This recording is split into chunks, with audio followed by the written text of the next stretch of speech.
Guys, may pamunpuhon sa bagong kautuhon dira. Bisag ginani na lang niya mong lugar dili kay tanto dako pero bibo kay tanan o gidayon is tanan mga kalain-laing lugar nga amoang court diri ba kay daghang kay nagbasketball karon entrante karon sa mga may kay Mandula ba. No? O nakita nimo na nasa palibot o now. O daghan ni sila. Dila na ko ipakita tanan na kay abot na dito na now. Tara guys perti ka bibo mong lugar ba. Sa inyo nani na lang ni kadako mong lugar bibo gyapon isanan ba.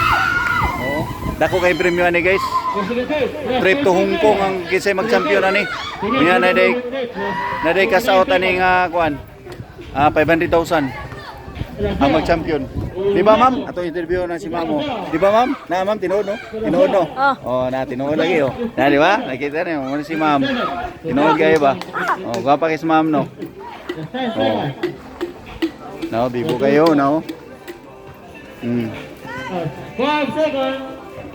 Pero nagplano ming Michael unta mo intra midra. Ningon man sila ay na mo pagapil-apil kay kananang wanay mo sukol sa inyo. Kay si Michael mag-layup si Michael magruhi pa magkabaw. Ana pa ba magruhi pa magkabaw ay mutug pa. Di madugay ang dula nya. Sigurado mag-champion gid mi. Muna nga wa namin nilagay pa intra.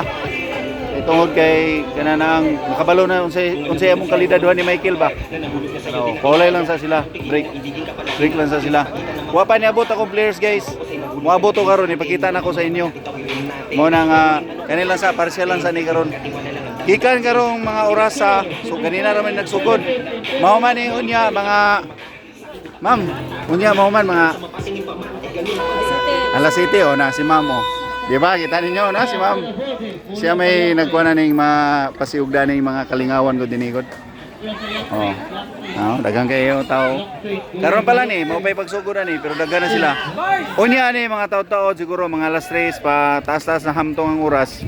Kani din magdasok na ni mga tao dinhi. Halos di na nato makita ang nagdula. Luyo-luyo. Di ba? Okay guys, that's all.